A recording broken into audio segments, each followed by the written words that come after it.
जनाब स्पीकर,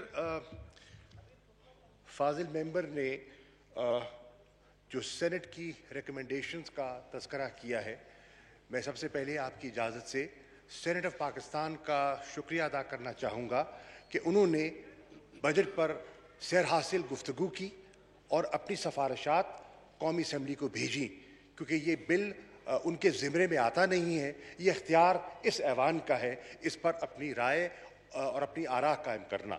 लेकिन उनकी सिफारिशात हैं, क्योंकि वो फेडरेशन की नुमाइंदगी करते हैं, हम उनकी सिफारिशात को अहमियत देना चाहते हैं। जनाब वाला, फाजिल मेंबर ने सिंध से जिनका ताल्लुक़ है, आपने दो तीन अहम नुक्तों की तरफ इस ऐवान की तवज्जो दिलाई और मैं मुख्तसरन उसका जवाब देना चाहूँगा। आपने जिक्र किया चेक डैम्स का, ख़ास तौर पर उन इलाकों से बलूचिस्तान का। मक्सी साहब बहुत डेस्क पर जा रहे थे, मैं गौर से देख रहा था। बिल्कुल बलूचिस्तान बहुत उनकी ज़रूरत है और पानी की किल्लत और शिद्दत का हमें एहसास है। सिंध में भी है। बदकिस्मती से जनाब स्पीकर, मुसलसल हुकूमतों ने पानी को वो अहमियत नहीं दी जो हमें देनी चाहिए थी, और पाकिस्तान जो एक ज़माने में वाटर एफ्लुएंट कंट्री हुआ करता था, आज वाटर स्केर्स कंट्री की जद में आ चुका है। हमारी हुकूमत, जनाब इमरान खान साहब की हुकूमत ने वाटर पर फोकस किया है, क्योंकि हम समझते हैं कि आज हमारा जो कंस्ट्रेंट और लिमिटिंग फैक्टर है for agriculture production and productivity, one of the main constraint is water. और उसके लिए आपने देखा है कि इस बजट में एक खतीर रकम वाटर रिसोर्सेज के लिए, डैम्स के लिए, बड़े डैम्स के लिए और छोटे डैम्स के लिए रखी जा रही है। और उसमें जो आपकी तजवीज़ है, जो सेनेट ऑफ पाकिस्तान की तजवीज़ है, हम उससे इत्तफाक करते हैं और हम समझते हैं कि उसमें उसका वज़न है। जनाब हमारा दूसरा नुक्ता जो फाजिल मेंबर ने उठाया, वो उन्होंने उठाया लोकस्ट के बारे में। बिल्कुल इनका बहुत मुनासिब नुक्ता है। मैं इनसे इत्तफाक करता हूँ कि 40 साल के अरसे के बाद इस शिद्दत से लोकस्ट ने हम पर नहीं, पूरे खित्ते पर वार किया है। और उसमें पूरा जनूबी एशिया, ईरान और जैसे हॉर्न ऑफ अफ्रीका से ये रवाना होती हुई हमें मुतासिर कर सकती है। हमें तशवीश है, आप हमें भी तशवीश है, और ख़ास तौर पे सूबा बलूचिस्तान, सूबा पंजाब और सिंध इसकी जद में, बहुत गहरी जद में आ सकते हैं। हुकूमत पाकिस्तान, जनाब स्पीकर, मैं प्राइम मिनिस्टर साहब की मौजूदगी में कह रहा हूं, क्योंकि इन्होंने खुद लोकस पर बहुत सी मीटिंग्स को खुद प्रिजाइड किया है। पल पल की खबर उनके पास है और सूबों के साथ कोऑर्डिनेट भी हम कर रहे हैं। हम शुक्रिया अदा करना चाहते हैं अफवाज पाकिस्तान का, जिन्होंने भी हमारे साथ इस नेशनल फूड सिक्योरिटी चैलेंज को समझते हुए ताउन का उन्होंने हाथ बढ़ाया है और हमारी मदद कर रहे हैं। और हज़ारों जवान जो हैं वो फील्ड में स्प्रे का काम कर रहे हैं। मैं जनाब वाला, अपोजिशन के साहिबान तशरीफ़ फरमा हैं और इनकी हुकूमत है सिंध में, मैं ख़ास तौर पे इनसे दरख्वास्त करूँगा कि ये एक कौमी चैलेंज है और यहाँ हम पार्टिजन इंटरेस्ट से बालातर होकर नेशनल इंटरेस्ट, फूड सिक्योरिटी के इंटरेस्ट को सामने रखते हुए हमें मिलकर इसका मुकाबला करना है, करना चाहिए। ये एक मजबूत प्रोग्राम हमें चाहिए और एक कौमी हमें हिकमत अमली चाहिए। और हुकूमत पाकिस्तान ने, PTI की गवर्नमेंट ने अपने हलीफों के साथ एक मजबूत कॉम्प्रिहेंसिव प्लान मुरतब कर लिया है कि जैसे मिनिस्टर फॉर फूड सिक्योरिटी कह चुके हैं, हमने प्लान इन प्लेस है। आपने खदशा जाहिर किया वसाइल का।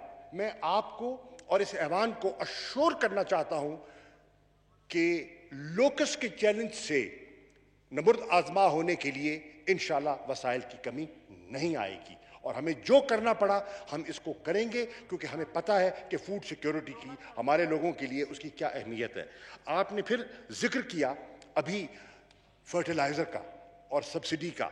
हम समझते हैं और जानते हैं कि इस कोविड एनवायरनमेंट में जहां हम बात करते हैं लाइवलीहुड्स के बचाने के लिए, तो हमें एहसास है कि हमारी मईशत का बहुत बड़ा हिस्सा बिला वास्ता ज़राअत से मुंसलिक है और उनकी प्रोडक्टिविटी जो है हमें अजीज़ है। और फॉस्फेटिक फर्टिलाइजर्स जो हैं वो डायरेक्ट इम्पैक्ट करते हैं प्रोडक्टिविटी पर। इसलिए आप खुद उन मीटिंग में तशरीफ लाते रहे और मैं आपका शुक्रगुजार हूं जनाब स्पीकर कि आप अपनी मसरूफियात के बावजूद खुद चेयर करते हैं मीटिंग्स को और आप ज़राअत को अहमियत दे रहे हैं।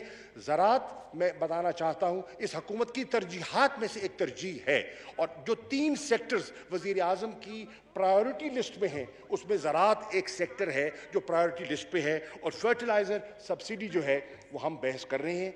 देखना ये है कि इसकी डिस्ट्रीब्यूशन का मैकेनिज्म क्या होना चाहिए और उसको शफाफ तरीके से हम कैसे बांटें। जैसे एहसास का प्रोग्राम शफाफ तरीके से बांटा गया, आज कोई उंगली नहीं उठा रहा। इस तरह हम चाहते हैं कि जो फर्टिलाइजर की सब्सिडी है, आपकी मशावरत के साथ, आपके इनपुट के साथ हम शफाफ तरीके से बांटना चाहते हैं और इंशाल्लाह बांटेंगे। आखिरी नुक्ता जिस पर आपने जिक्र किया है वो है जनरल सेल्स टैक्स खल पर जो लागू किया गया था। ये ईसीसी में भी ज़ेर बहस आ चुका है और ईसीसी भी इस पर मुत्तफिक हो चुकी है कि ये गैर ज़रूरी है। और आपके इल्म में है, आपकी सदारत में जो कॉटन कमेटी इससे बात कर रही थी उस पर एक मुत्तफिका करारदाद भी सामने आई है। मैं बिल्कुल हमारे जो एडवाइज़र इन फाइनेंस के उनकी खिदमत में भी अर्ज़ करूँगा कि इस पर हमें गौर करना चाहिए, क्योंकि इसकी आड़ में जो हमारा एक कारखानेदार तबका है वो काश्तकार से उसकी फुट्टी की कीमत में वो कटौती कर देता है। आगे ट्रांसफर करे न करे, लेकिन काश्तकार की फुट्टी की कीमत एक है लिंट और एक है seed cotton, and you know the difference what I am talking about. So वो लिंट पे तो जो करता है सो करता है, सीड कॉटन पर काश्तकार को उसकी जद में ले आता है और अगर हम इस पर नज़रसानी कर देते हैं तो इंशाअल्लाह काश्तकार को फ़ायदा होगा। यहाँ भी मैं अर्ज़ करता चलूँ और ऐवान को मुत्तला करता चलूँ कि वज़ीर आज़म इमरान खान ने इस पर कई मीटिंग्स कर चुके हैं कि किस तरह वो एरिया जो कॉटन का हमने बतदरीज पिछले 20 सालों में और ख़ास तौर पर पिछले 10 सालों में हमने लूज़ किया है फ्रॉम कॉटन टू शुगर, उसकी वजूहात क्या थी और किस तरह हमने देखना है कि every ton of cotton produce and every ton of sugar produce, अगर हम इसको वैल्यू करें तो मुल्क के मफाद में क्या है। हम समझते हैं कि every ton of cotton produce is better than every ton of sugar produce for Pakistan, for your exports, आपके लिए, फॉर एम्प्लॉयमेंट जनरेशन उसका फ़ायदा है। चुनाचे मैं सेनेट का और आपका शुक्रिया अदा करते हुए ये आपको बावर कराना चाहता हूँ कि सेनेट ऑफ पाकिस्तान हमारा एक इदारा है जो पाकिस्तान के वफाक की नुमाइंदगी करता है। हम उनकी हर मुनासिब तजवीज़ को अहमियत देंगे। शुक्रिया।